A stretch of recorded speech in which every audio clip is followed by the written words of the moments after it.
Buongiorno, ben ritrovati con Focus TG. Partiamo dall'arresto avvenuto ieri di Alex Lucchesi, l'uomo che a Chiarano ha sparato al genero. Ancora sono poco chiari i motivi che hanno portato l'uomo a ferire questo ragazzo 29enne. L'arresto è avvenuto presso l'abitazione della figlia. Sentiamo subito i particolari nel servizio della nostra redazione. Ha tentato di contattare la figlia più piccola, Moira. Le ha suonato il campanello di casa, ma la giovane, spaventata a morte, non ha aperto la porta. Così Alex Lucchesi si è allontanato. Arrivato nei pressi del cimitero di Ceggia, è stato raggiunto da diverse auto dei carabinieri. Qui ha tentato nuovamente di fuggire a piedi, ma la sua latitanza, durata 3 giorni, è finita nella mattinata. Per lui sono scattate le manette. Il 52enne di origine Sinti è accusato di tentato omicidio per aver sparato un colpo di pistola contro il genero Gregory Malacarne, 29 anni, che si trova ricoverato in ospedale con una ferita alla schiena.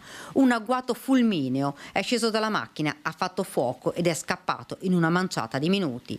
Poche parole dopo la cattura. Dalle prime dichiarazioni lui parla di una colluttazione che c'è stata con la vittima, però ripeto, dobbiamo attendere i risultati dell'interrogatorio. Lucchesi, che è difeso dall'avvocato Giorgio Pietramala, ha spiegato di aver avuto una discussione ed una colluttazione con il genero il giorno prima della sparatoria.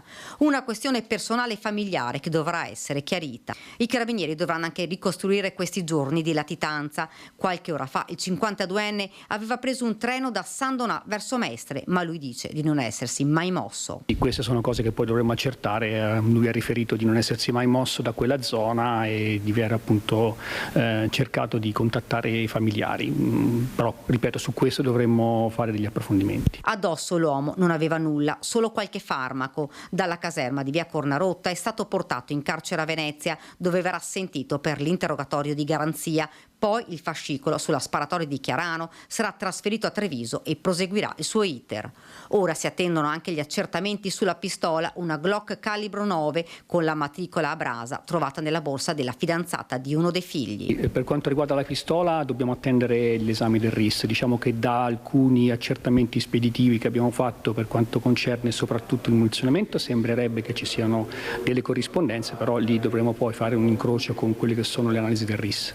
Se dovesse essere confermato che si tratta della stessa arma usata nell'agguato, la donna, che è stata scarcerata, rischia un'incriminazione per favoreggiamento. Servizio di Daniela Sizia. Adesso sentiamo le reazioni a Chiarano, il paese in cui è avvenuta la sparatoria all'interno di una gelateria. Non c'è alcuna voglia di parlare con i giornalisti in casa Lucchesi, qui nel condominio Ater di Fossalta Maggiore, dove il 52enne viveva fino a lunedì mattina con la moglie e uno dei figli, prima quindi dell'agguato in pieno centro a Chiarano, coi colpi di pistola scaricati sul genero 29enne Gregory Malacarne, tuttora ricoverato al Cafoncello. Volto noto quello del pluripregiudicato Alex Lucchesi, che con la famiglia non solo risiede nei condomini Ater, ma è seguito dai servizi sociali. Del resto, almeno formalmente, ne aveva i requisiti.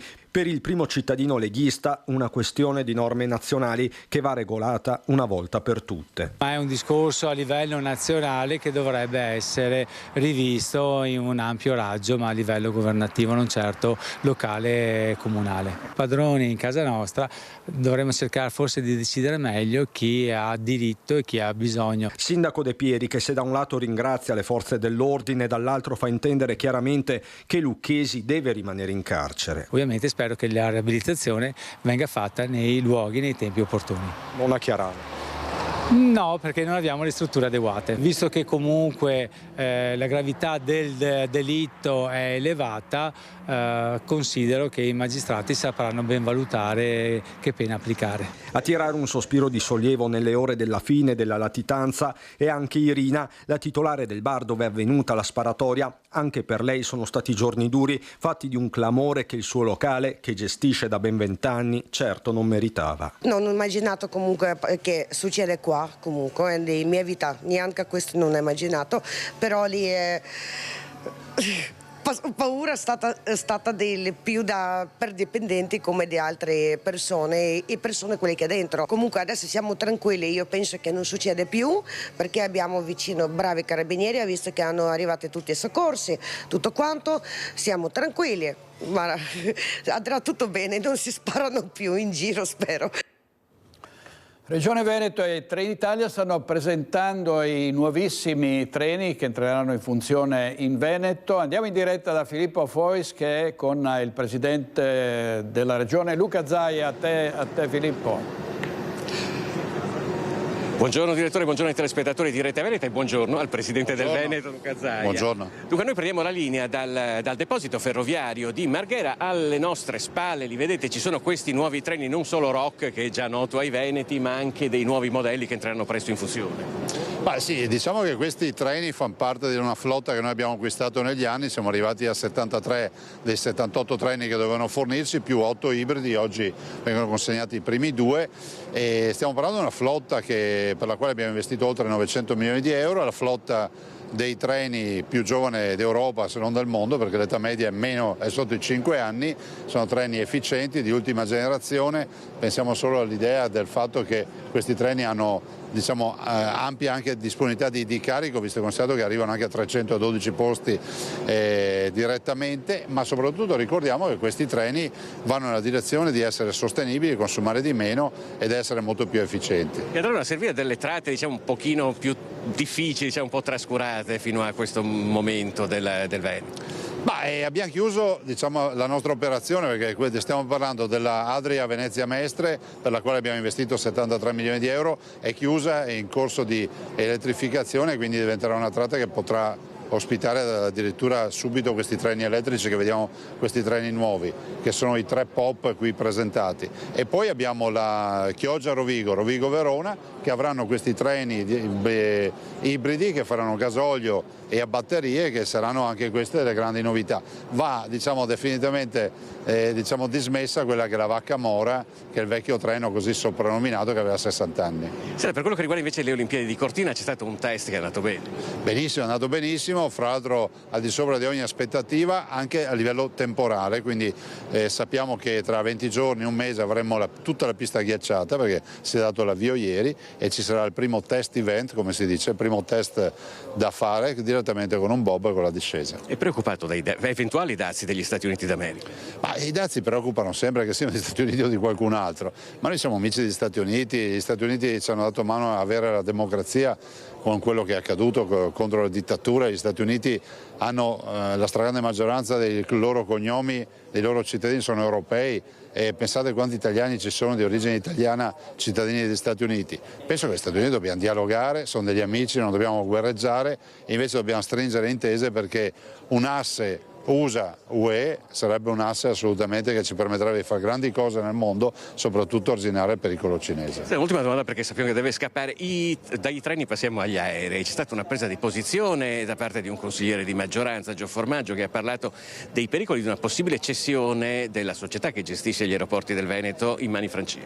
Ma guardi, io ho letto veramente marginalmente. Intanto queste operazioni bisogna conoscerle approfonditamente fino in fondo. A me non sembra che poi ci sia un passaggio nelle mani francesi, da quello che poi ho letto. Ovvio che poi c'è un flusso di capitali che girano ed è anche vero che poi il mercato regola il mercato, però ricordiamo che noi abbiamo il terzo scalo aeroportuale a livello nazionale, si è fatta una bella rete, perché non siamo solo presenti qui come Venezia, Treviso, Verona ed altri scali, ma penso ad esempio abbiamo Charleroi a Bruxelles e molto altro ancora, quindi si sta lavorando bene e penso che avremo ancora degli ottimi risultati. Del resto il nostro è un aeroporto, uno scalo aeroportuale che va oltre i 15 milioni di presenze. Infatti, internazionale, sempre più internazionale. Assolutamente sì. Grazie al Presidente Zaia, poi ci rivedremo a bordo di questi treni, sperando che non ci siano episodi di violenza. Lei ha ricordato anche... Sì, prego direttore. Sì. No, volevo solo chiedere al Presidente Zaia, tanti giornali hanno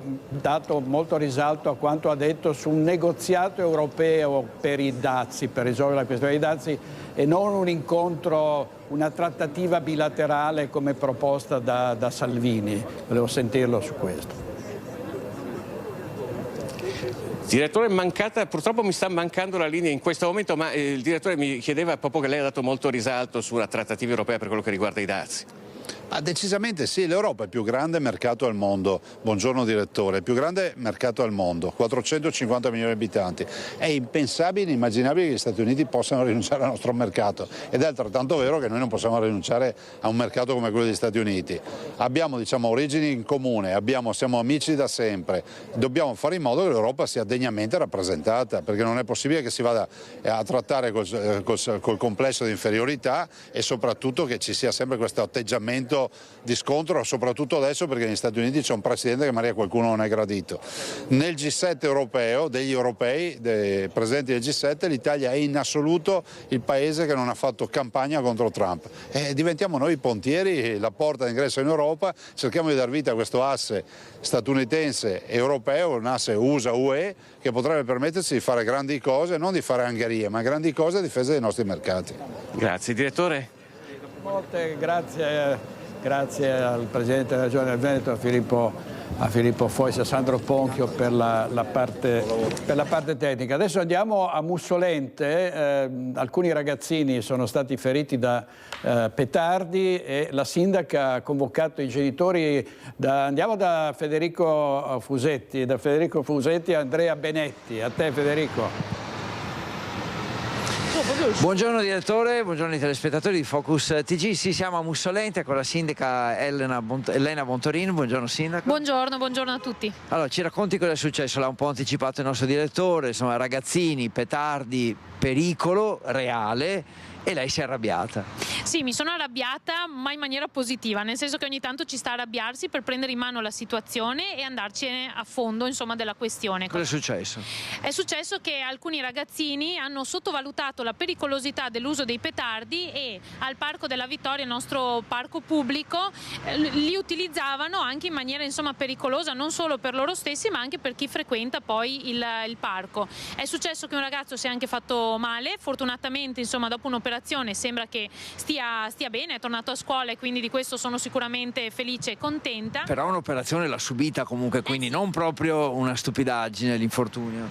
No, non è stata proprio una stupidaggine, perché quello che va proprio capito è che c'è un motivo per cui i petardi sono vietati al di sotto dei 18 anni, proprio perché hanno una pericolosità che spesso sottovalutiamo. Un petardo che ti esplode in mano, che ti esplode vicino al viso, fa seri danni. Cosa abbiamo fatto? Ci siamo confrontati con la dirigente scolastica, che ringrazio per la collaborazione, e insieme alla polizia locale siamo andati proprio nelle scuole, nella nostra scuola secondaria, a fare un intervento educativo dove abbiamo spiegato proprio ai ragazzi la pericolosità di questi gesti. Abbiamo spiegato loro le normative che ci sono dietro l'uso dei petardi e anche a cosa potrebbero andare incontro ferendo un loro compagno, ma anche semplicemente un altro passante che passa vicino a loro. Abbiamo incontrato anche alcuni genitori, è stato un bel confronto e quindi davvero spero che il messaggio sia passato. Nei prossimi giorni in realtà incontrerò anche altri ragazzi proprio per dare modo, anzi per dare fine a questo uso scorretto, a questo gioco che però gioco non è. Lei ha incontrato anche i responsabili, tra virgolette, cioè i ragazzini che nello specifico avevano usato i petardi. Hanno capito? Spero di sì. Io sono stata ferma, dura, ma anche comprensiva dei loro ritorni, quindi davvero spero che nel dialogo che c'è stato il messaggio si sia compreso. Ultima cosa, ci sono anche dei genitori che sono appassionati di petardi però a volte, quindi magari inconsciamente sono i primi a dire che bello, divertitevi. Non è così, soprattutto per le conseguenze che possono avere anche i genitori. Esatto, ed è per questo che ci ho tenuto a incontrare anche i genitori e mi faccio promotrice di questo messaggio. Ci sono responsabilità sotto l'uso e l'incentivare un minore all'utilizzo dei petardi, quindi prestiamo davvero attenzione. Nel nostro regolamento, tra l'altro, di polizia urbana, all'articolo 35 sarebbe vietato l'utilizzo di petardi e altri dispositivi esplosivi anche agli adulti. So che quando arriva il periodo del Capodanno ci permettiamo insieme sempre un po' di più, però davvero prestiamo attenzione, anche perché le conseguenze possono essere gravi. Questa volta per fortuna è andata tutto bene, però finiamola qui. Direttore, insomma, una vicenda negativa che però in parte si è trasformata in qualcosa di educativo e di positivo. Grazie molto Federico, grazie e complimenti alla sindaca, che è una sindaca molto apprezzata, giovane come tante altre sindache che sono in prima linea e che fanno un grande lavoro. Grazie. Andiamo adesso andiamo a Padova perché sono state messe al setaccio le zone rosse, in particolare la zona rossa della stazione ferroviaria, con dei controlli su quasi 6.000 persone. Ci dice tutto Valentina Visentin con Cristian Roque Allende. A te Valentina. Sì, buongiorno direttore, dalla stazione di Padova, anche per comunicare quelli che sono i primi dati resi noti dalla prefettura oggi dopo più di 20 giorni di zona rossa. Ricordiamo istituita lo scorso 6 febbraio, 5.229 le persone controllate, oltre 600 agenti tra polizia, carabinieri, guardia di finanza ma anche polizia locale impegnati a presidiare la cosiddetta zona rossa della stazione dalla mattina alla sera. Alla fine sono state in questi primi 20 giorni allontanate 28 persone responsabili di reati legati in materia di stupefacenti e reati contro il patrimonio. Gli ultimi 2 arresti poche ore fa da parte della Polizia di Stato, che ha fermato uno spacciatore nigeriano mentre stava vendendo della marijuana e ha fermato e arrestato un liberiano che era ricercato appunto per un ordine definitivo di carcerazione. Qui con noi c'è il sottosegretario alla giustizia Andrea Ostellari, perché oggi con il gruppo Lega padovano ha incontrato i residenti della stazione per capire qual è anche il loro grado di gradimento della zona rossa e cosa vi hanno raccontato. Innanzitutto buongiorno anche al direttore, buongiorno a chi ci sta guardando e ascoltando. Io credo che oggi ci sia stata la possibilità di registrare direttamente dalla voce dei cittadini come sta andando questa operazione e finalmente si registra una positiva reazione, quindi loro sono felici, finalmente si sentono più sicuri e questa è la dimostrazione della bontà dell'operazione Zone Rosse non solo su Padova ma su tutte le città del nostro paese. Quella che è stata anche oggetto di opposizione diventa invece oggi uno strumento indispensabile per monitorare le zone più critiche delle nostre città, per rimettere al centro il tema anche delle regole e del rispetto di queste regole. Credo che quello che abbiamo registrato oggi sia assolutamente un dato positivo, noi ne siamo felici e i dati anche lo dimostrano. Ecco, anche nelle altre città in cui è stata istituita avete dei riscontri positivi, ci diceva. Assolutamente sì, e il riscontro più positivo non sono tanto i numeri dei soggetti fermati o dei soggetti allontanati, ma è il numero dei cittadini, è il sentimento dei cittadini e sono le dichiarazioni dei cittadini che finalmente si sentono più protetti. Grazie al sottosegretario Andrea Ostellari, io restituisco la linea allo studio, vi lascio con l'arresto di un borseggiatore che è stato inseguito e fatto catturare dalla persona che aveva appena borseggiato.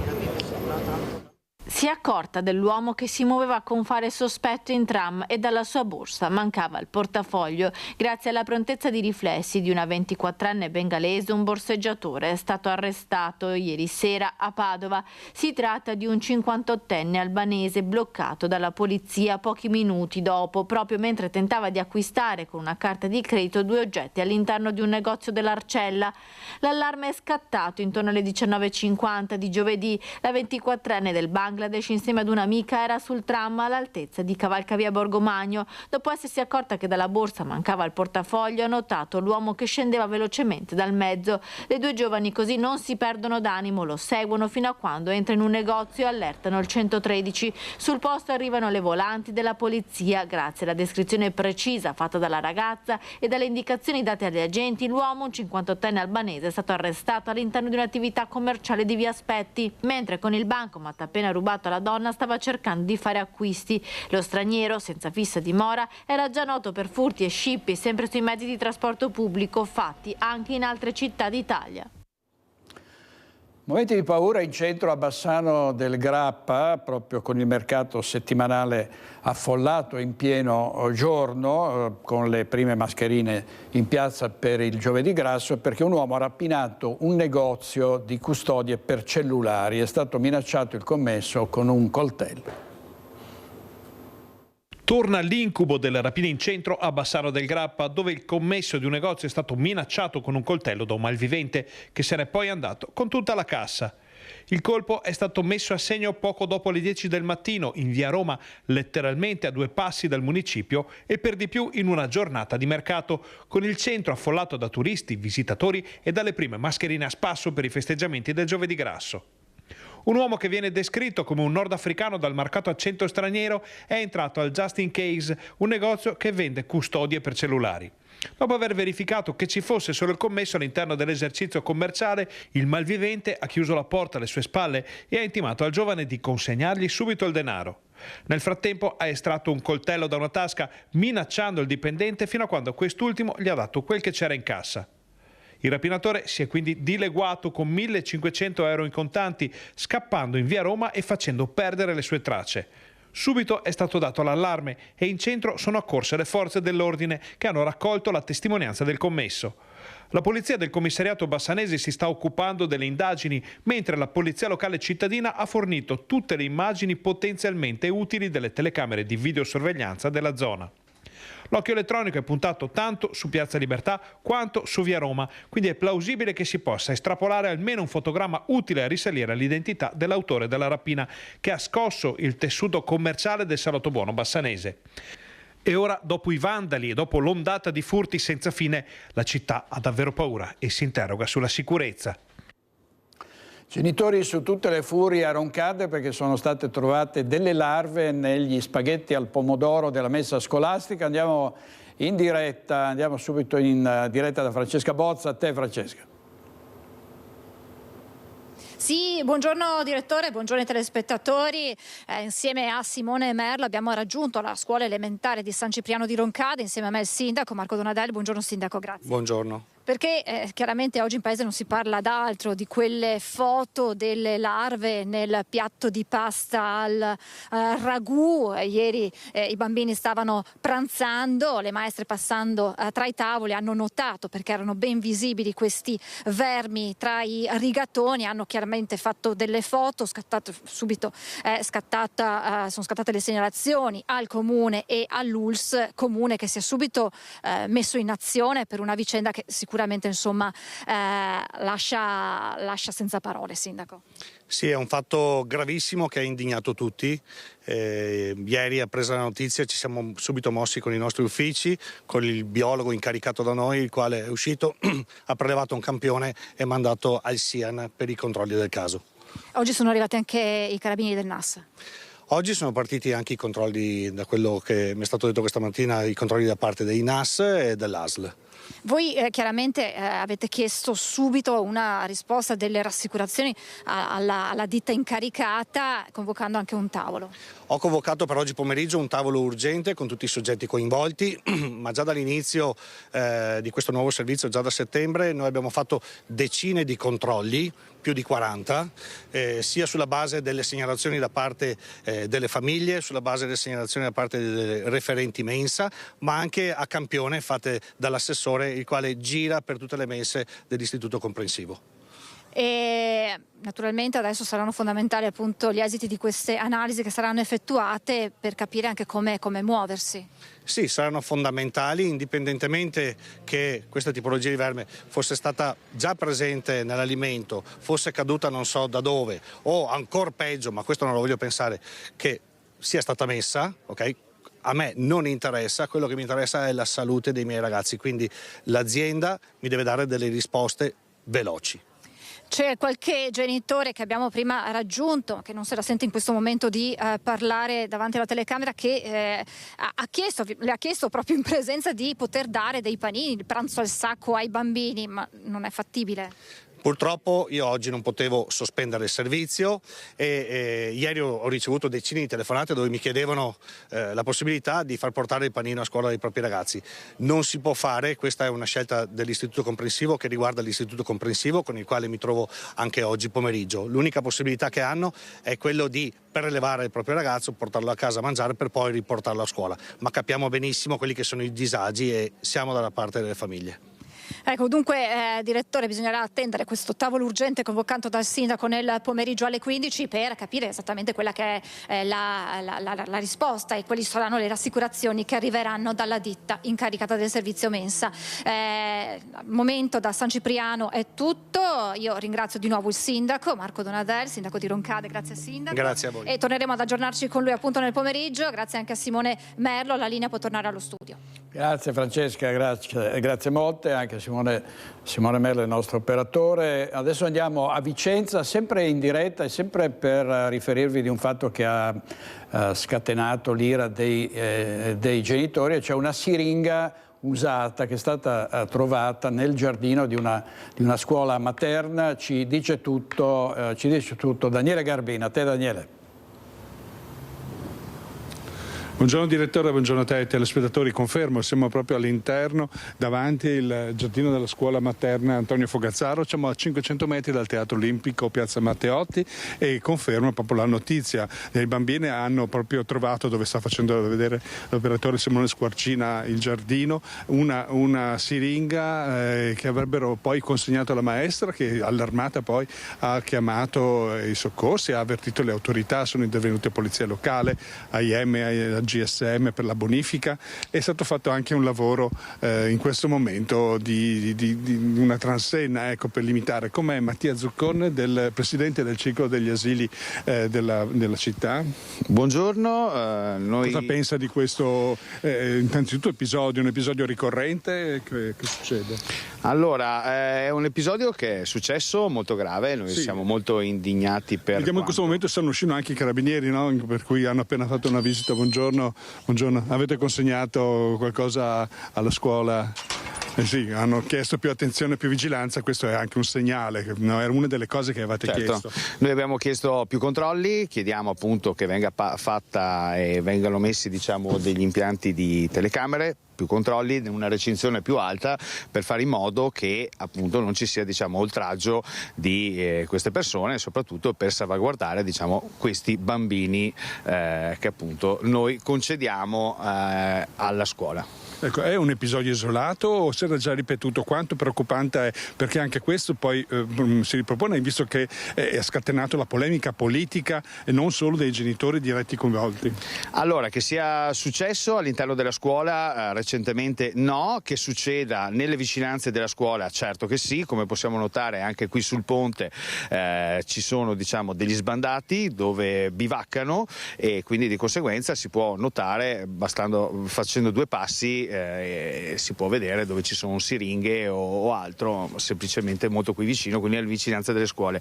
Molto probabilmente c'è stata un'introduzione da parte di questi sbandati all'interno della scuola. Fortunatamente non è successo nulla, però quello che noi chiediamo ovviamente è che vengano fatti più controlli e ci sia una comunicazione maggiore tra scuola e istituzione. Ecco, direttore, noi anche nel frattempo abbiamo raccolto le testimonianze, non solo genitori, non è una questione che riguarda solo loro, ma proprio i cittadini, i residenti sono anche indignati proprio per questa mancanza di rispetto verso i più piccoli, i più indifesi, che sono all'interno di un ambiente che pensano di poter considerare protetto, ma che invece non lo è. Quindi ci aspettiamo, è giusto, ecco, ricevere e poi Certo, noi aspettiamo, diciamo, delle risposte da parte delle amministrazioni in quanto accaduto, e non che venga passata, diciamo, come un semplice fatto con molta leggerezza.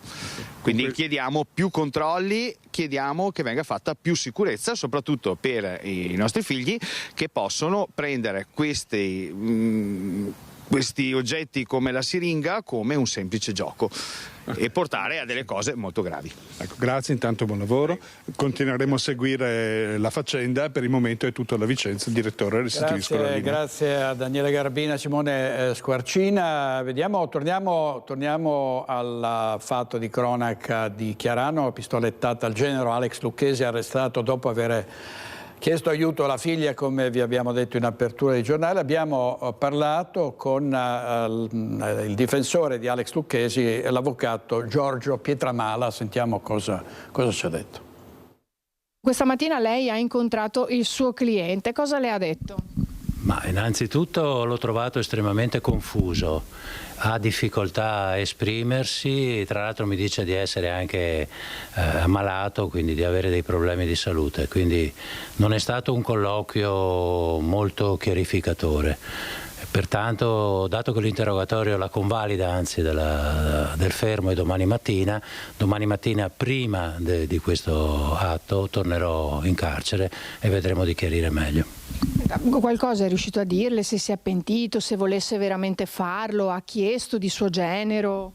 Ma sostanzialmente lui ha chiesto del genero, poi mi ha detto che da quello che ho capito, diciamo, la motivazione è un gravissimo dissidio familiare che c'era già da parecchi anni. Quindi insomma voleva farlo? Questo non lo so, se cosa volesse fare questo non me l'ha detto. Ha dimostrato del pentimento? Ma di questo non abbiamo parlato ovviamente, anche perché, torno a ripetere, era in uno stato di totale confusione. Ma secondo lei è quasi sotto shock? Beh, sicuramente c'è anche una situazione di shock, ma ripeto, era molto confuso e evidentemente ha dei problemi, ho avuto dei problemi questa notte, probabilmente non aveva dormito, era veramente confuso. Ecco, adesso lei come ha intenzione di procedere? Abbiamo appunto appena detto che tornerà domani per poter conferire con il suo cliente, poi come ha intenzione di procedere? Pensa che potrebbe chiedere una misura differente? Ma adesso vediamo, domani mattina innanzitutto vedremo l'interrogatorio, quale sarà la nostra linea di difesa, dopodiché vedremo cosa fare, se fare il riesame, ma ci sono al tribunale del riesame, ma ci sono varie possibilità. Non sono in grado in questo momento, finché non chiarisco con lui una precisa linea difensiva, di poter fare delle previsioni. Certo che il titolo di reato è grave.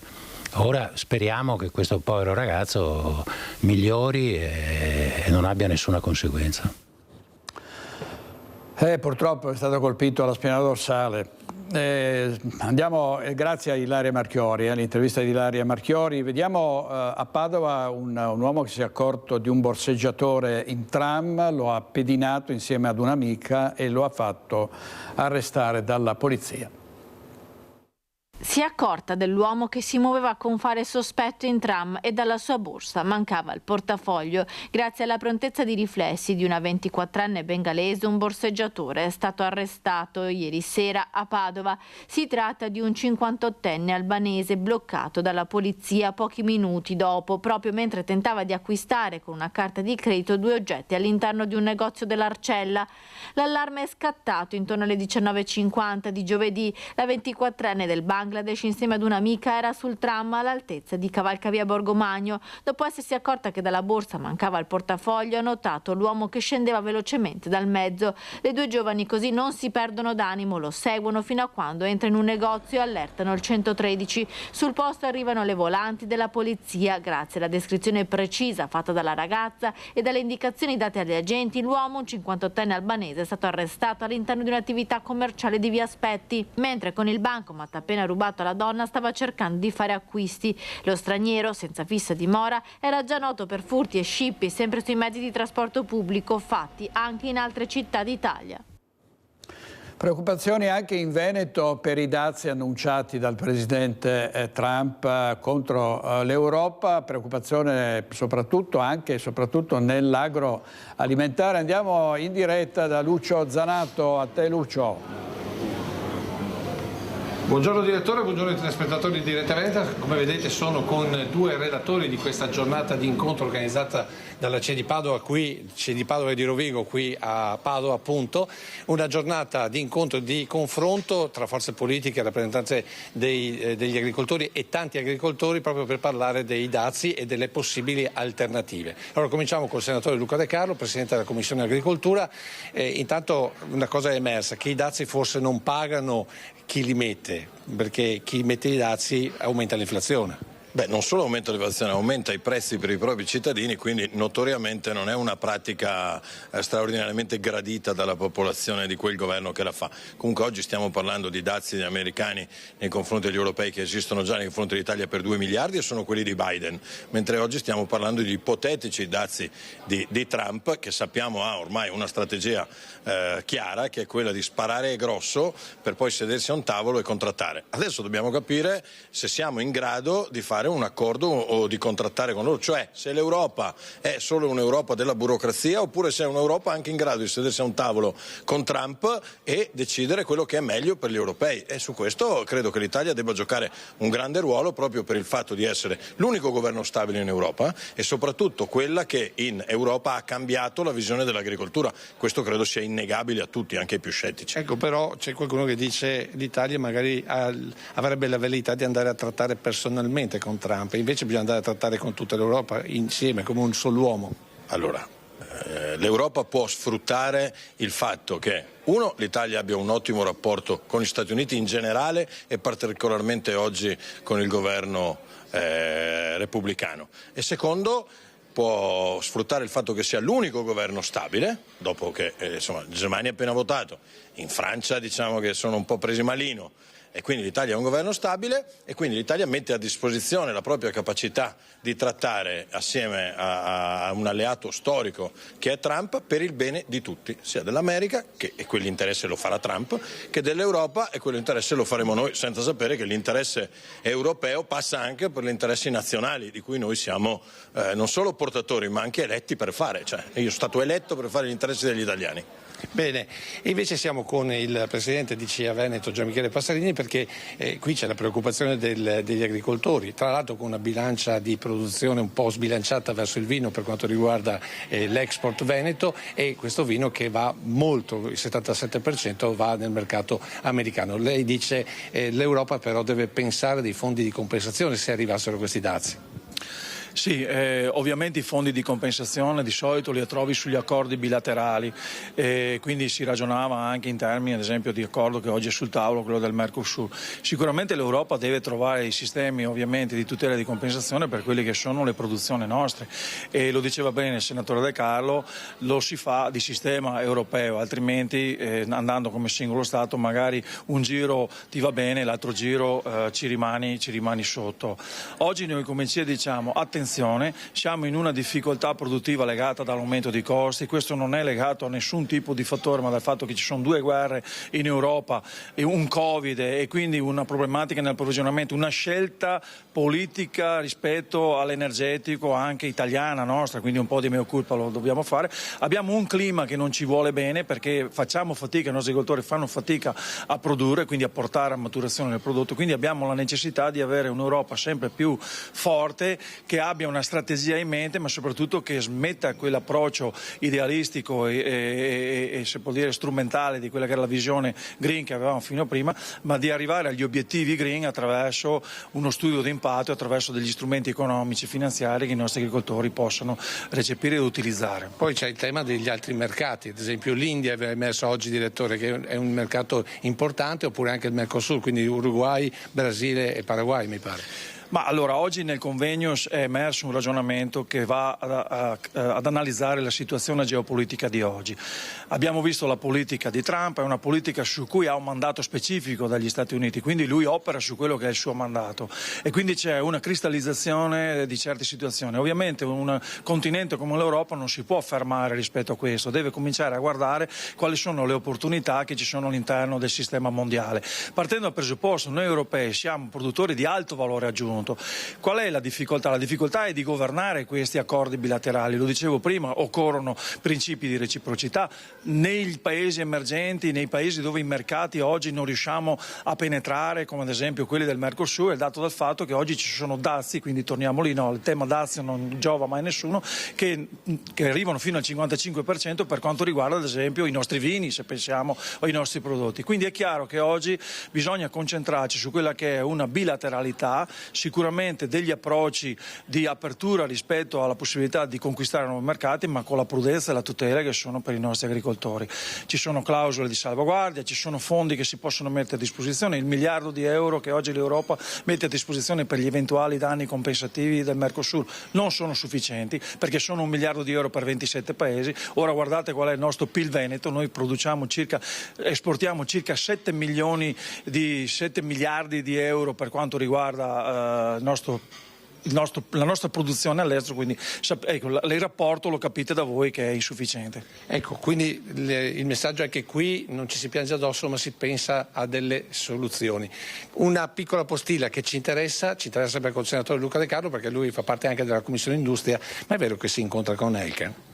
Sì. Dopo aver audito Tavares, audizione che non le ha portato particolarmente bene, tant'è che pochi giorni dopo si è dimesso per palese incapacità dettata dall'alto dai dati. Stellantis nel 2024 segna un meno 70%, finalmente audiremo a commissioni riunite, quindi la commissione nona, la mia e la 10ª della Camera, il presidente Elkann. Credo che sia un'ottima occasione per discutere di automotive così caro al Veneto, anche se noi siamo molto legati per componentistica ed altro a ciò che accade nel mercato tedesco, che ha una grossa influenza su di noi, ma credo che un'azienda come Stellantis, che ex Fiat, ricordiamo che in questi anni ha ricevuto 220 miliardi, dal 73 ad oggi 220 miliardi di contributi pubblici, rappresenti non solo la sua importanza in Italia, ma anche un patrimonio che è di tutti gli italiani, non soltanto della famiglia. Appuntamento quindi mi pare il 18 marzo? Sì, il 18 marzo. Quindi appuntamento il 18 marzo per capire meglio cosa succederà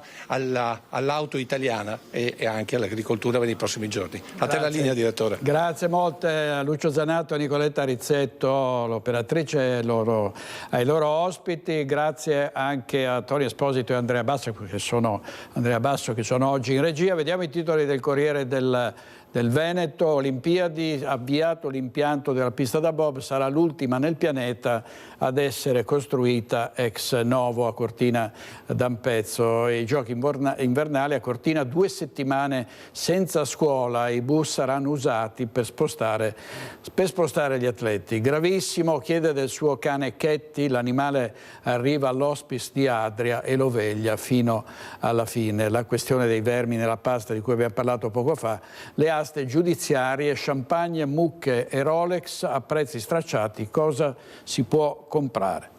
Andiamo avanti ancora con notizie di cronaca. Il caso dei maltrattamenti agli anziani non autosufficienti, ospiti della casa per ferie ad Alano di Sette Ville. La procura di Belluno ha chiesto il rinvio a giudizio per 7 operatori e i 2 titolari della struttura gestita dalla locale cooperativa San Vincenzo.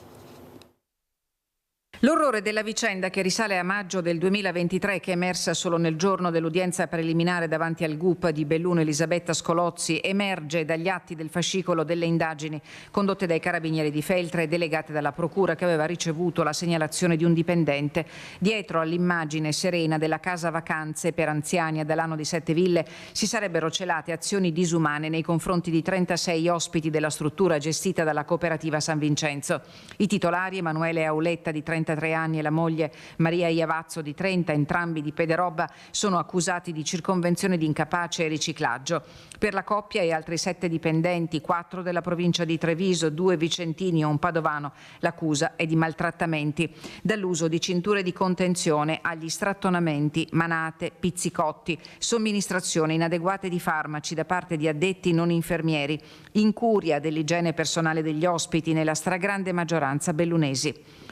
Le famiglie si costituiranno parte civile. Secondo la difesa, le contestazioni alla struttura derivano dalla mancata autorizzazione a ospitare soggetti non autosufficienti, ma vengono negati altri presunti maltrattamenti.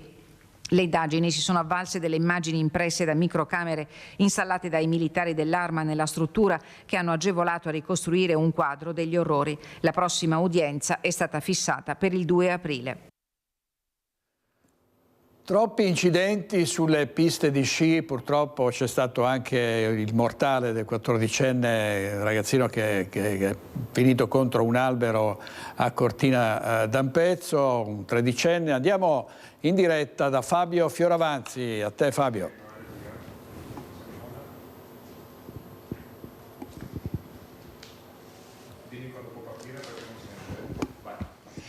Grazie per la linea, siamo a Belluno in ospedale per parlare della gente che vorremmo non ci arrivasse mai, ossia gli sciatori. Con il commissario straordinario Giuseppe Dalben avete voluto fare il punto su come è andata la stagione dall'apertura delle piste a oggi. Sì, il nostro obiettivo è quello di poter sciare in sicurezza, quindi abbiamo voluto fare il punto di come sta andando la stagione dal punto di vista appunto degli incidenti in pista, e abbiamo visto che abbiamo avuto un aumento del 18% delle richieste di soccorso in pista rispetto all'anno scorso. Abbiamo avuto quindi 1430 richieste di soccorso in pista. Abbiamo movimentato i nostri mezzi su ruote ben 955 volte, abbiamo avuto un 50% in più delle missioni di elisoccorso con 144, questo per dire che bisogna sciare con prudenza, con attenzione, perché sciare è divertirsi anche, e sciare con prudenza, con attenzione vuol dire sciare e divertirsi se stessi, ma soprattutto avere anche rispetto di chi ci sta attorno. I comprensori più colpiti sono soprattutto la Marmolada, seguita da Cortina.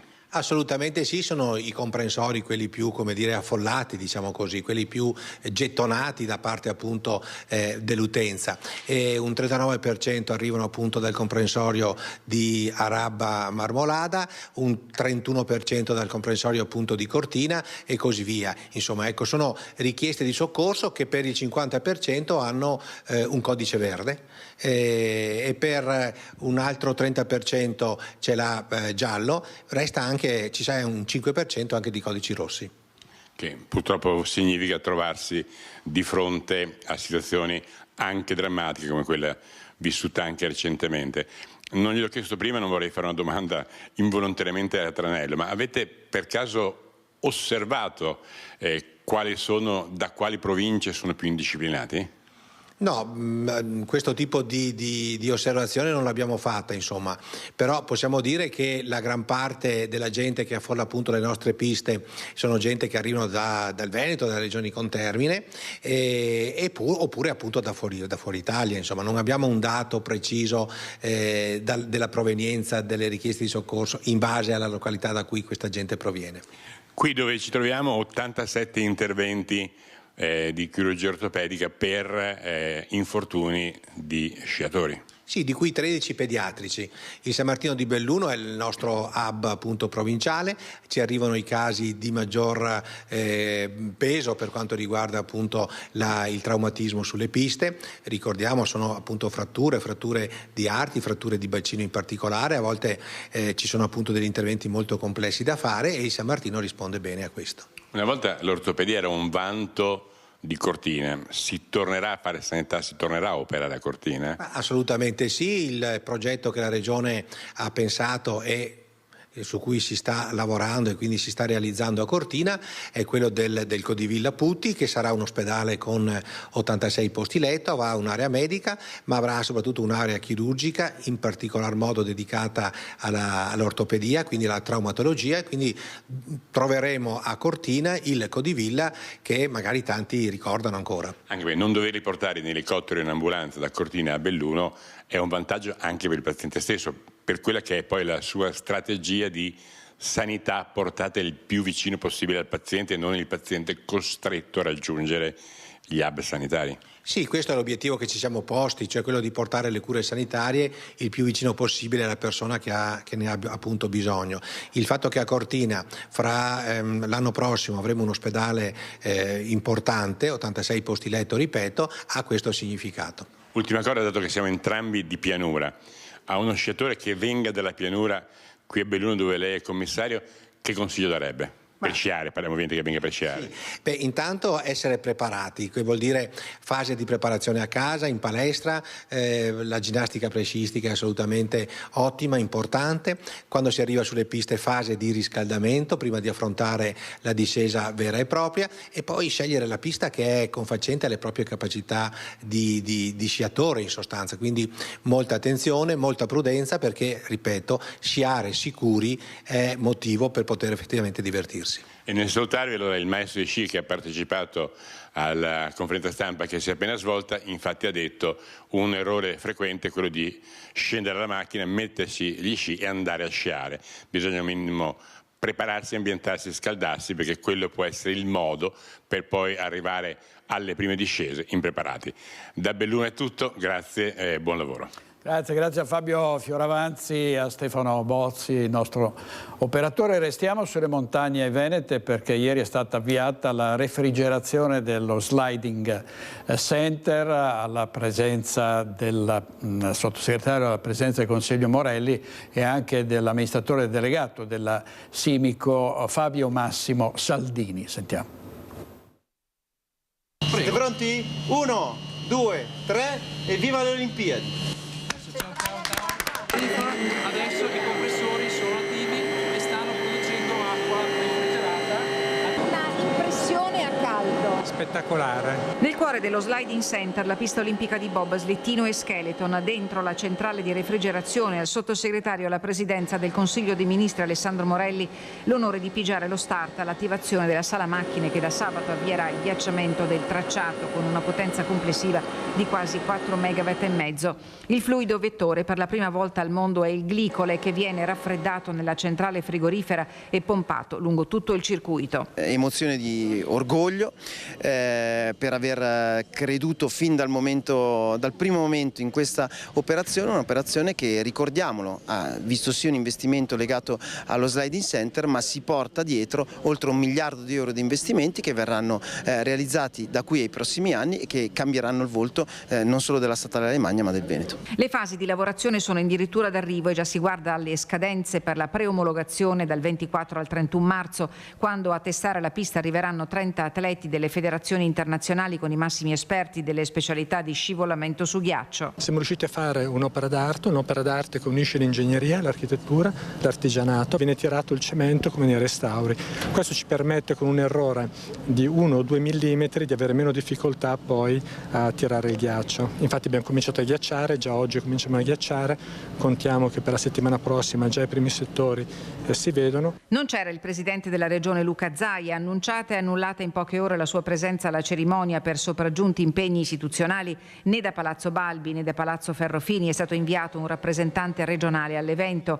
A margine della cerimonia il sottosegretario Morelli è tornato sulla questione sicurezza che in provincia ha comportato l'arrivo di 53 nuovi carabinieri e rafforzato di 10 unità il personale della polizia, specialmente dopo il presunto sabotaggio di giovedì scorso. Non ho spunti, aggiornamenti legati chiaramente alle indagini che sono in corso per quanto avvenuto nelle scorse notti, ma devo sottolineare che non credo che ci sia una pianificazione rispetto a quanto avvenuto, ma il rischio maggiore, sul quale vi invito da collega, invito i media a fare la loro parte, è sensibilizzare l'opinione pubblica rispetto a una responsabilità che tutti quanti abbiamo.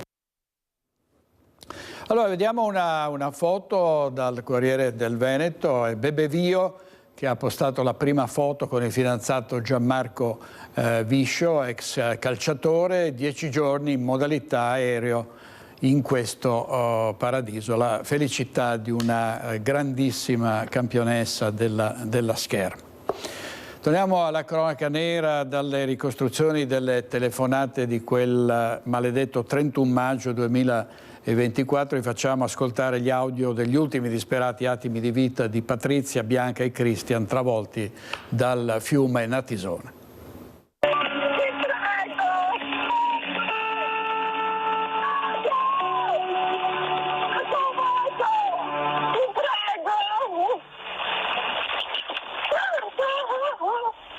Il 31 maggio 2024 scolpito nella memoria. La tragedia del Natisone è un evento sconvolgente che non a caso ha scosso, toccato, addolorato tutti, unito il paese intero per empatia verso un destino tremendo per i 3 ragazzi, Patrizia Cormos, Bianca Doros, Christian Molnar, che nel giro di pochi minuti sono passati da un tranquillo pomeriggio spensierato al peggiore degli incubi, travolti dalle acque del fiume, andati incontro alla morte.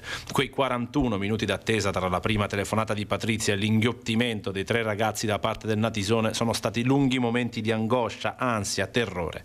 Solo la stessa Patrizia ha provato a essere baluardo emotivamente e mentalmente, mentre Christian lo faceva fisicamente in quell'abbraccio che sorreggeva le ragazze, tentando di resistere alla furia delle acque. Gli Audi che vi proponiamo sono un pugno allo stomaco, ti colpiscono perché ti mettono di fronte alla sensazione di affacciarsi nel vuoto, a capire che si sta avvicinando una fine a cui non si è mai pronti in questo modo. Nel primo, Patrizia, con sottofondo le urla di Bianca, dice che l'acqua sta crescendo e che il tempo a disposizione non è tanto. Sì, la sento signora, com'è la stazione?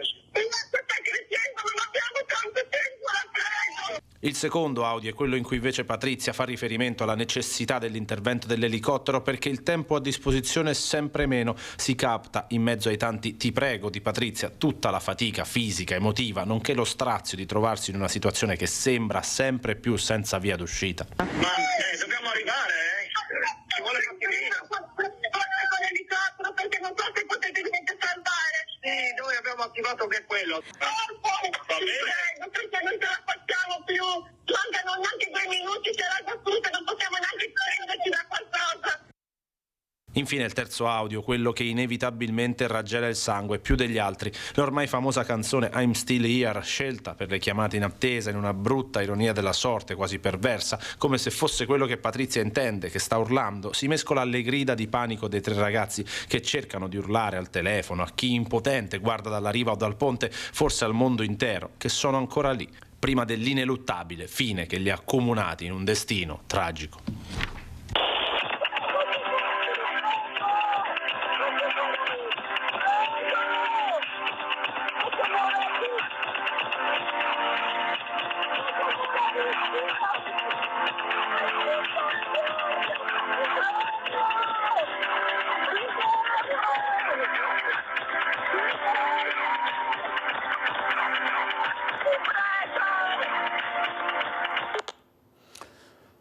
Purtroppo una tragedia di cui si parla ancora, c'è un'inchiesta in corso, i soccorritori a volte fanno l'impossibile, raggiungere zone così non vicine all'eliporto, non sempre facilissimo, abbiamo visto anche dei vigili del fuoco buttarsi in acqua, purtroppo è andata così, adesso si accerteranno eventuali responsabilità.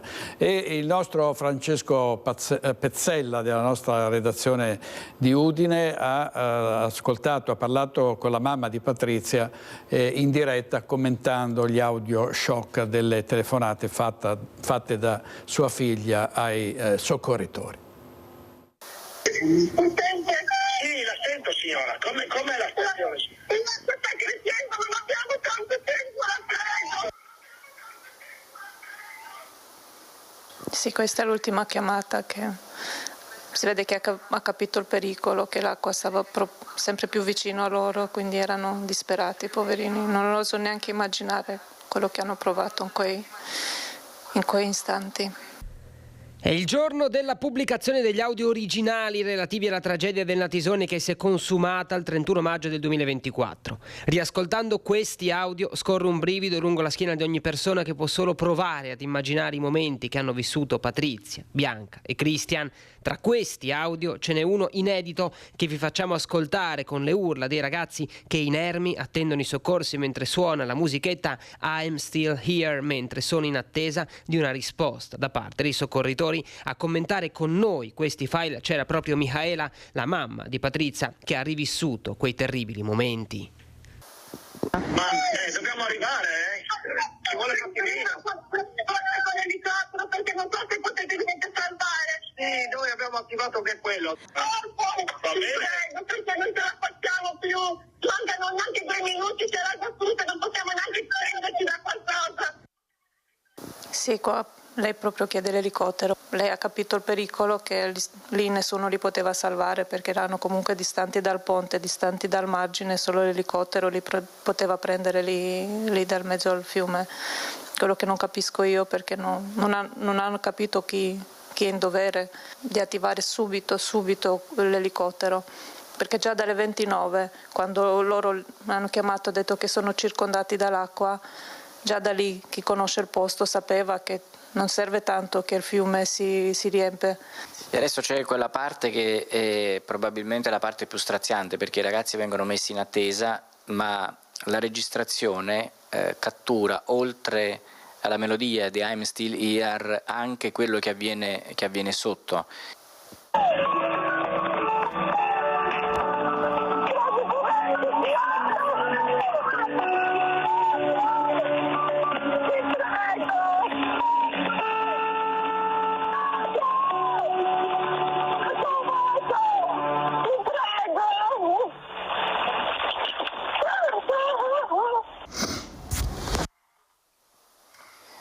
Ecco, sicuramente questa è la parte più straziante. Sì, perché lei era molto forte, diceva sempre: mamma, io sono forte come te, però sentirla piangere disperata lì mi spezza il cuore.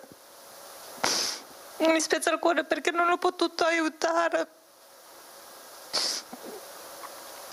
Ce l'ho cresciuta come un gioiello. Sentirla lì piangere disperata mi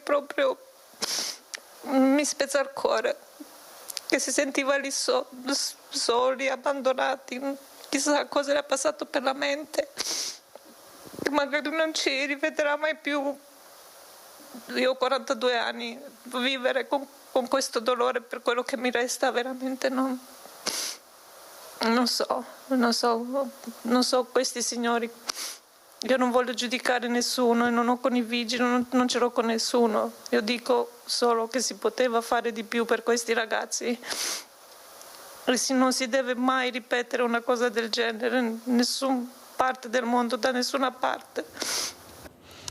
Insomma, una straziante intervista alla mamma di una delle ragazze morte nel Natisone, intervista di Francesco Pezzella della nostra redazione di Udine. Andiamo in pubblicità con i registi Tony Esposito e Andrea Basso, torniamo subito.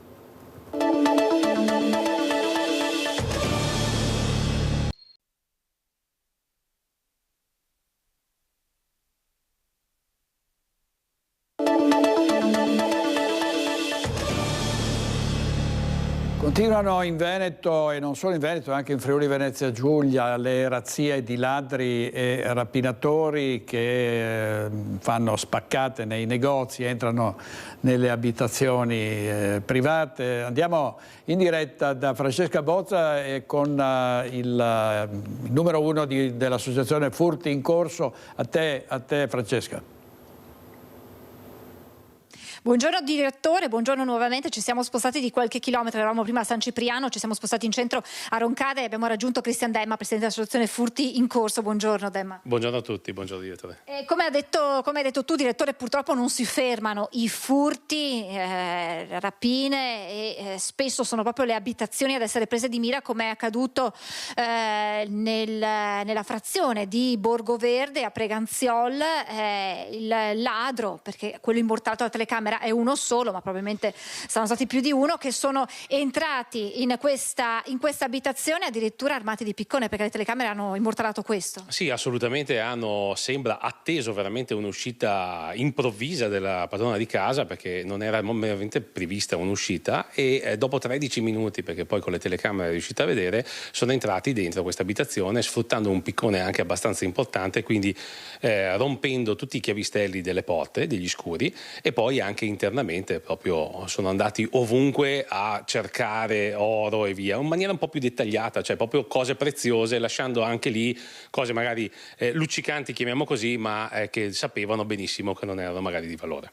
Ecco, fa chiaramente riflettere il fatto che questa donna sia uscita in modo imprevisto, per cui non era la sua quotidianità questa uscita, e questo fa pensare che la stessero osservando probabilmente anche da qualche giorno. Ma sì, fa sempre pensare che quello che abbiamo sempre detto, che ci sono proprio delle squadre che fanno degli appostamenti ormai sui furti, in maniera da capire appena la casa è libera io prendo e vado via, ed è quello che si diceva che ormai ci sta facendo cambiare le abitudini, cioè non ci fidiamo neanche più più andare a fare la spesa alle 6 di sera, quindi vuol dire veramente che era vista, anche perché poi sono entrati, probabilmente si erano accorti che c'erano delle telecamere e sono fuggiti da un'altra uscita dove non c'erano più le telecamere, per magari evitare di essere visti in viso al ritorno, quindi sapevano che erano visti alle spalle, poi magari non hanno visto la telecamera dentro casa che li ha immortalati, però sono anche attenti un po' ai dettagli ormai, no? Quindi non è proprio una bellissima sensazione. Sì, perché lei tra l'altro mentre era fuori guardava dalle telecamere, ma non li ha visti in quel momento, ha visto successivamente quello che era successo. Esatto, lei monitorava comunque le telecamere perché è una persona molto attenta a queste cose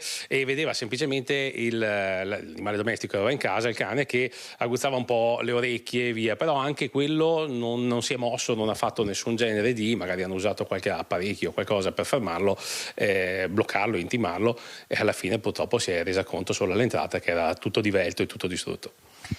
E tra l'altro in queste ore, Demma, proprio sulla pagina Facebook di Furti in Corso c'è una grande discussione, mista preoccupazione di alcuni cittadini proprio qui di San Cipriano di Roncade, che segnalano la continua presenza di un drone che sorvola insomma il paese, e molti temono che possano essere dei sopralluoghi dei ladri che magari sempre più tecnologici usano il drone. Da questo punto di vista c'è una novità e possiamo quindi rassicurare anche i cittadini. Sì, li rassicuro tutti, perché poi questa persona mi ha contattato proprio ieri sera, è una persona molto coscienziosa che si è resa conto che il suo semplicemente usare un drone legalissimo, perché ha le patenti e tutto quanto, il drone è a norma, è assicurato, ha creato questo panico dovuto anche da altri episodi che ci sono nelle province, sono stati di panico, perché un pochino più di qualche persona si è fatta prendere da qualche serie TV dove veniva usato per dei droni. Sappiamo purtroppo che ad oggi non c'è nessun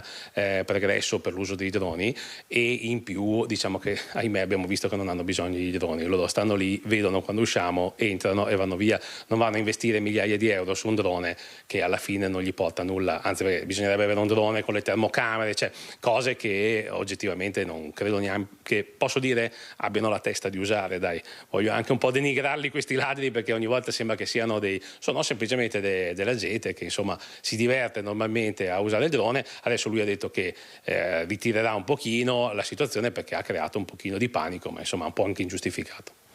E insomma abbiamo dato questa importante rassicurazione ai cittadini che, come ho detto appunto, si erano detti preoccupati e stanno tenendo sotto controllo la situazione. Grazie a Christian Demma, presidente di Furti in Corso, e purtroppo quello dei furti resta un tema al centro dell'attenzione, e l'appello insomma è quello alle istituzioni che intervengano. Esatto, speriamo che intervengano, e continuo a dire magari un incontro sempre con la persona che vogliamo noi, con Odio, per capire un po' meglio di cambiare anche il codice procedura penale, così chiudiamo un pochino la questione dei furti. Ecco perché ricordiamo, direttore, poi ti restituisco la linea, che proprio Christian Demma aveva lanciato questo appello ai cittadini di inviare delle mail al ministro Nordio chiedendogli un incontro ufficiale, magari anche ospitato negli studi di Media Nord-Est. Noi siamo a disposizione del ministro e di Christian Demma. La linea può tornare allo studio. Certamente, appena dovesse essere disponibile il ministro faremo quanto auspicato da Demma. Grazie a Francesca Bozza e Simone Merlo, presi di mira anche i negozi di ottica. Rivediamo quanto è accaduto a Giavera del Montello, dove sono stati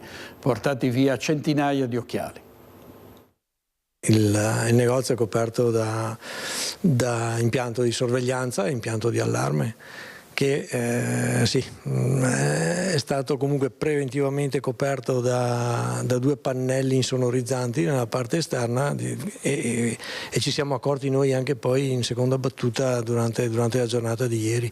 Ecco perché non c'è stata una mobilitazione anche da parte dei condomini. Un'azione silenziosa e fulminea, durata pochi minuti, è quella compiuta dai delinquenti che con volto coperto hanno fatto irruzione all'Ottico in Piazzetta, noto negozio nel centro di Giavera del Montello. Letteralmente ripuliti gli scaffali, centinaia le paia di occhiali rubate, tutti marchi di gamma medio-alta, spesso provenienti dal vicino distretto. L'inventario è ancora in corso, di certo l'ammanco è di diverse migliaia di euro. Stiamo ancora verificando e calcolando bene le perdite, però sì, c'è stato un bel furto. Abbiamo occhiali artigianali, brand famosi, e hanno rubato diciamo molti occhiali da sole. I delinquenti, almeno 2, sono entrati da una porta laterale dopo averla scardinata, poi la fuga non appena l'allarme, pur silenziato, ha inviato il segnale alla vigilanza. Non ci sono dubbi che si tratti di una banda specializzata, mirava agli occhiali. Erano dei ladri professionisti e quindi si è sempre impotenti poi nel proteggere, in questo caso la propria attività, i propri investimenti, e trovarsi disarmati di fronte a questi casi. Chiaro, c'è tutta la solidarietà. Comune che ha intanto messo a disposizione dei carabinieri le immagini della videosorveglianza pubblica, circa 50 occhi elettronici per un territorio di 5.000 abitanti. Resta l'amarezza di chi qui investe ogni giorno tante energie. C'è l'impotenza di fronte a questi episodi qua, non si può aggiungere altro, perché alla fine cosa vuoi? Ci si rabbocca le maniche e si riparte di nuovo. Gabriele, che è comunque l'anima e la forza e la faccia di questo negozio, sicuramente è avvilito quanto me, perché bisogna ripartire, e si riparte e si ripartirà.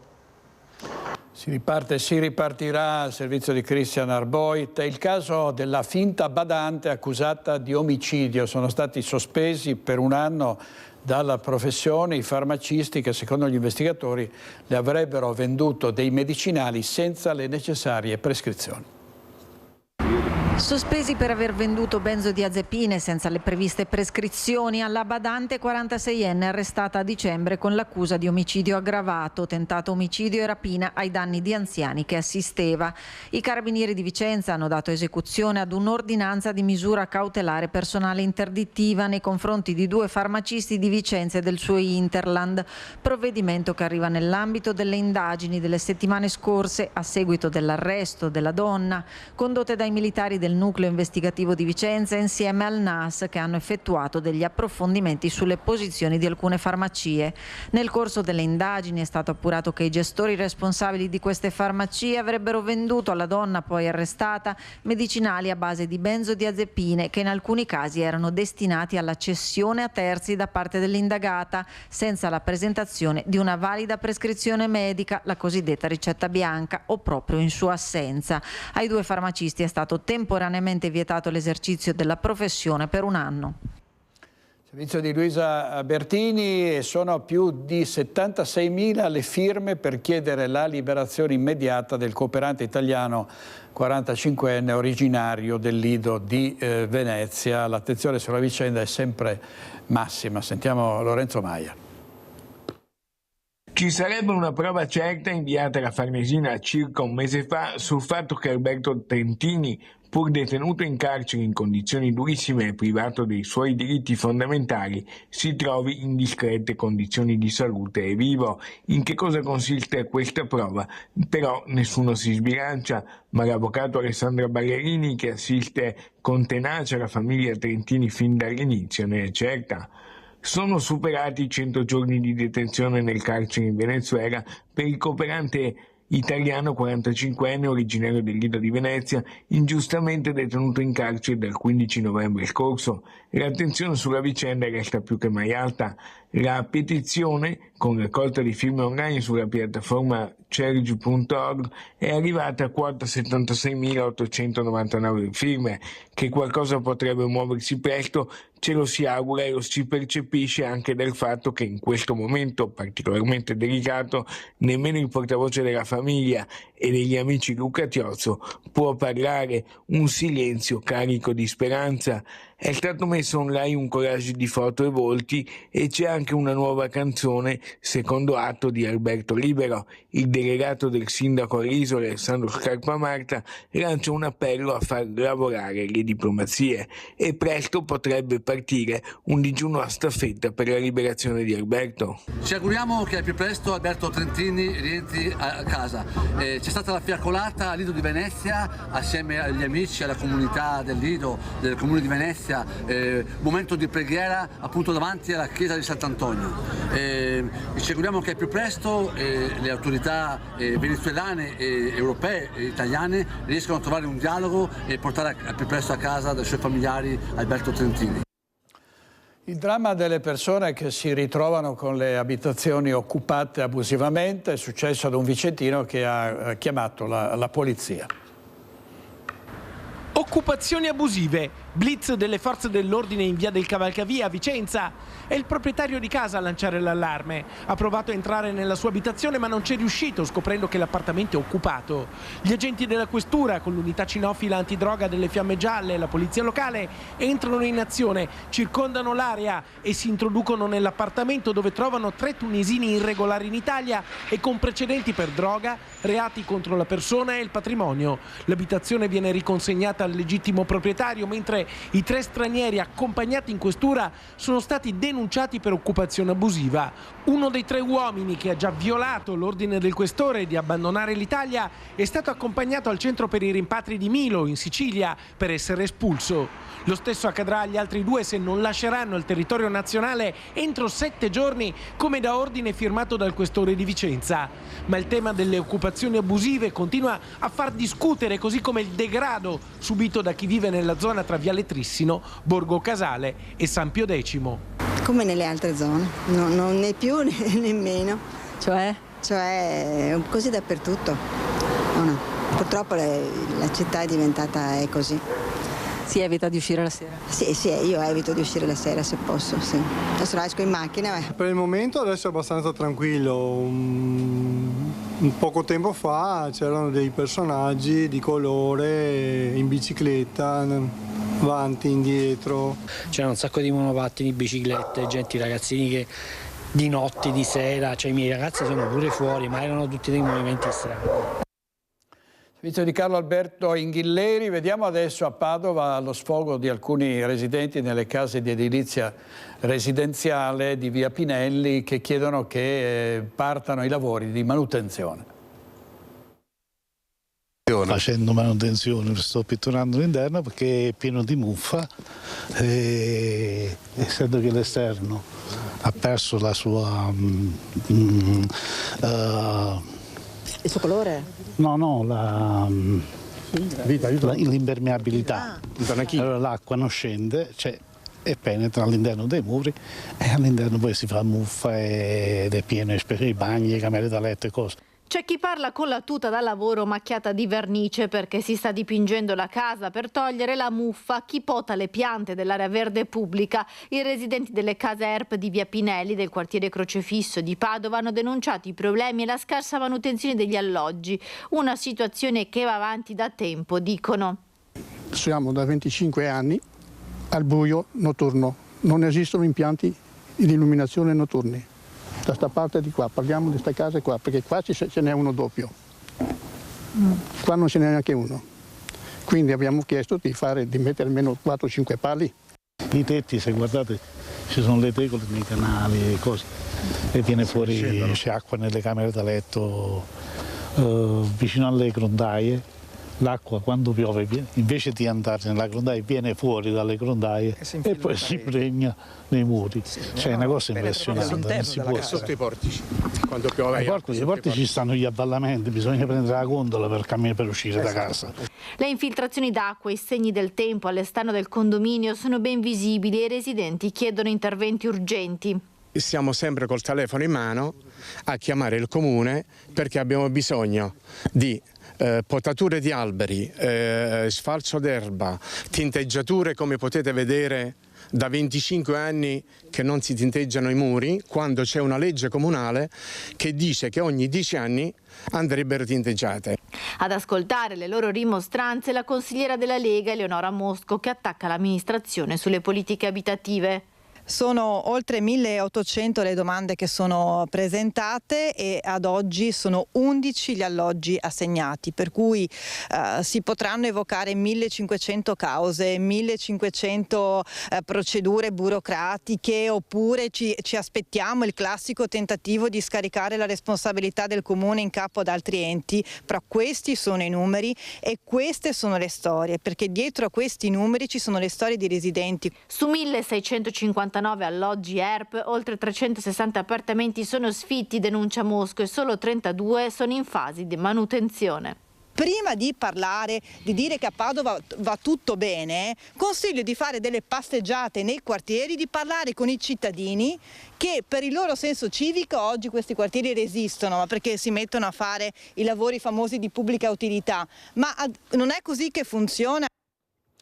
Servizio di Valentina Visentin, dal Corriere del Veneto vediamo immagini dei vigili del fuoco, è un video dei vigili del fuoco e il salvataggio di una cagnolina che è rimasta infilzata nel cancello di una abitazione. Spesso gli animali rimangono incastrati in cancelli, in ferriate, balaustre e sono anche a volte e muoiono, sono storie atroci per questi animali e per i loro proprietari che spesso li perdono di vista. In questo caso la cagnolina è stata salvata dai pompieri. Ancora sul fronte delle proteste, le antenne 5G a Treviso, la provincia si schiera a sostegno dei comuni dopo i numerosi solleciti per installazioni non regolari. Basta diktat, dicono, subito un tavolo per trattare. Basta diktat. Convocheremo immediatamente Tower Company e gestori in provincia affinché cessino le imposizioni e le scelte calate dall'alto. Un richiamo diretto alle cosiddette Tower Company, ovvero le società che gestiscono l'installazione delle antenne 5G. La provincia, con le parole del vicepresidente con delega al digitale, si schiera apertamente con i comuni a fronte delle tante sollecitazioni ricevute. Società incaricate a mettere a terra i fondi del PNRR sul 5G che in deroga ai regolamenti comunali per decreto governativo hanno cominciato ad avviare senza concertazione la costruzione di decine di impianti. Le indicazioni invece che arrivano dai territori sono ben diverse, un atteggiamento aggressivo, a tratti arrogante, vere e proprie imposizioni e anche minacce di azioni legali nei confronti delle amministrazioni locali che non fanno altro che garantire il loro territorio. Nessuna preclusione a nuovi impianti, specifica la provincia, necessaria alle imprese e ai servizi che necessitano di connessioni sempre più efficienti. Tuttavia, questo processo di sviluppo necessario deve essere condotto con rispetto per i comuni, per il territorio, attraverso una concertazione di quelle che sono le installazioni, che devono essere discusse proprio perché la legge prevede che queste deroghino agli strumenti urbanistici comunali e soprattutto ai regolamenti 5G di cui molti comuni si sono dotati. Situazioni che si ripetono in tanti comuni della Marca e non solo. Non nuovo è il caso di Salgareda e quello di Treviso.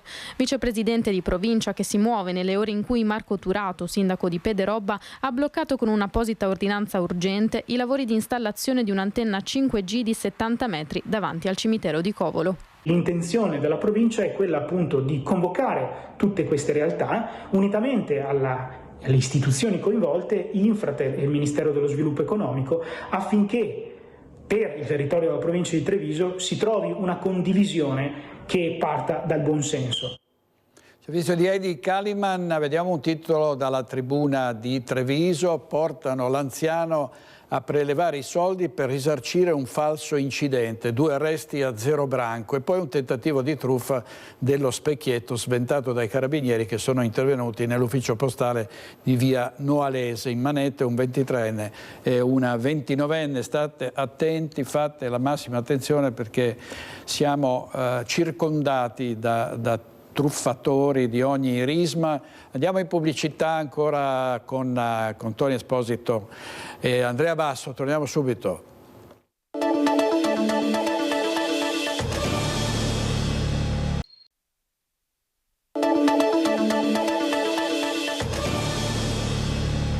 Ieri lo sciopero nazionale dei magistrati, anche in Veneto adesione all'80%. La riforma così come approvata ha dei grandi pericoli per l'autonomia e l'indipendenza della magistratura e questo deve essere chiaro per una tutela efficace dei diritti dei cittadini. Contro la separazione delle carriere a difesa della Costituzione, lo sciopero dei magistrati proclamato dall'Associazione Nazionale Magistrati, il nono in 40 anni, ha raggiunto un'adesione dell'80%. Sono in tanti da tutto il Veneto, nella cittadella della giustizia a Venezia, per spiegare ai cittadini, come è avvenuto nel resto d'Italia, le ragioni del no alla riforma costituzionale della giustizia. E questa adesione molto importante serve a far capire che sono tutte frottole quelle che parlano di un'associazione in crisi e non rappresentativa, ed è molto importante che ci sono tantissimi magistrati giovani e questo significa che c'è la consapevolezza e la preoccupazione. I cittadini che osano i magistrati devono sapere cosa sta accadendo. Quando io leggo i commenti sulle pagine Facebook mi rendo conto che loro credono che noi siamo davvero una casta, che lavoriamo poco, che guadagniamo tanto, tutte cose che non corrispondono alla realtà. È necessario che da parte nostra ci sia una divulgazione del messaggio, di far comprendere chi siamo davvero. Io sono convinto che se i cittadini sapessero davvero chi siamo, noi oggi non ci troveremmo con questa riforma. Non è uno sciopero di categoria, non è uno sciopero per difendere la nostra categoria, ma è uno sciopero a tutela dei cittadini, perché questa riforma sarà tremendamente dannosa nei confronti dei cittadini. In primo luogo non aiuta la giustizia, i problemi della giustizia sono altri, non sono questa riforma. Si vuole separare il pubblico ministero dal giudice. Ebbene cittadini, nel momento in cui il pubblico ministero sarà separato dal giudice, diventerà un soggetto isolato, debole, fragile. Significa, in poche parole, che il pubblico ministero direttamente o indirettamente sarà influenzato dall'esecutivo. Se l'esecutivo X che nascerà tra 10 anni, che noi oggi non conosciamo, non avrà quella sensibilità per perseguire determinati reati, ebbene, ponetevi nella condizione di essere le vittime di quei reati. Non avrete alcuna tutela o una tutela inferiore. Sono del tutto contraria all'opinione del ministro Nordio del centrodestra che propone questa riforma con la separazione delle carriere. I rischi dei social sono altissimi e se ne è parlato, c'è una campagna della Polizia di Stato proprio per mettere sull'avviso i ragazzi che potrebbero usarli in maniera impropria. Adescamento online, revenge porn, cyberbullismo, pedopornografia, deep sex, fake. Fenomeni, comportamenti illeciti che si manifestano online avendo ripercussioni però sulla vita reale e privata delle persone e dei ragazzi. A Treviso in Piazza Vittoria è tornato il track della campagna itinerante Una vita da social realizzata dalla Polizia di Stato e dal Ministero dell'Istruzione. L'obiettivo è quello di parlare ai ragazzi che sono nell'età della scelta. Sarebbe opportuno che i genitori parlassero fin dall'infanzia di questi pericoli che ci sono nascosti dietro uno schermo. In alcuni casi ci accorgiamo che qualcosa non va, chiedono di uscire, li vediamo in disagio e ci rendiamo disponibili a chiacchierare.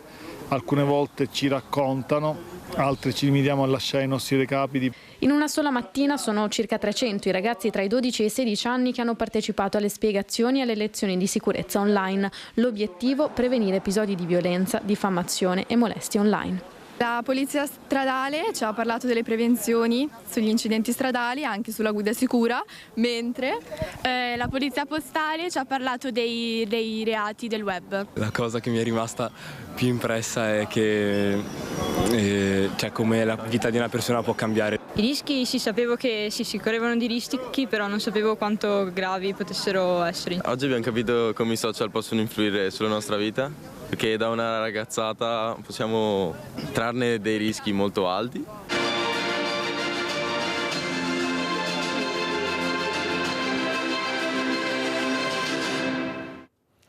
Complimenti alla Polizia per questa campagna di sensibilizzazione. Adesso vediamo la storia di un'aquila ferita. In località San Nazario è atterrata un'aquila in una giornata di pioggia. Questo mercoledì pomeriggio l'aquila è scesa per sfamarsi ed è capitata proprio nella proprietà del signor Robertino Campana. Cos'è successo? Praticamente ieri sera erano verso le 5, 5 e un quarto e mio figlio dalla camera mi ha avvisato chiamandomi, strillando: papà, guarda che c'è una poiana e ti sta mangiando le anatre. Sono sceso, però dalla distanza era un po' l'imbrunire, il tempo, la pioggia. Ho detto no, questa qua mi sembra un po' più grande di una poiana. E praticamente l'ho vista che svolazzava là in fondo. L'ho rincorsa piano piano, è scesa sbattendo le ali, è andata dietro là le baracche dietro, è scesa in un vigneto dei nostri vicini e l'ho presa nel giardino di un mio cugino. Probabilmente infreddolita e sicuramente ferita, si è fatta prendere facilmente. Dopo averle coperto gli occhi con un indumento, è finita in braccio al signor Luigi. Non ho mai visto un affare del genere. nella mia vita. Viste volare sì, ma prenderle in braccio mai. E anche accarezzarle? Sì, ma tanto anche. No, mai aperto il becco, mai.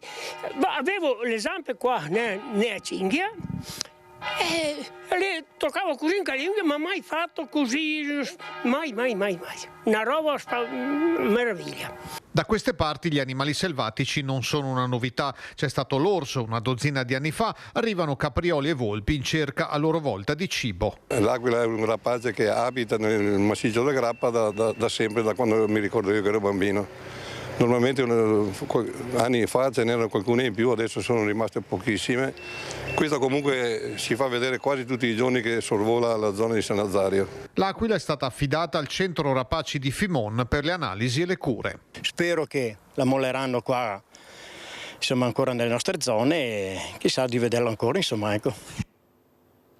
Servizio di Mirko Cavallin, gli ospiti di stasera a Focus: Andrea Bolzonello, Marco Della Pietra, Simone Loddoni, Patrizio Miatello, Paolo Pizzolato, Paola Roma, Cristian Tonello e Chiara Vianello. Giada Vianello, chiedo scusa, ci vediamo stasera a Focus alle 21:15. Arrivederci.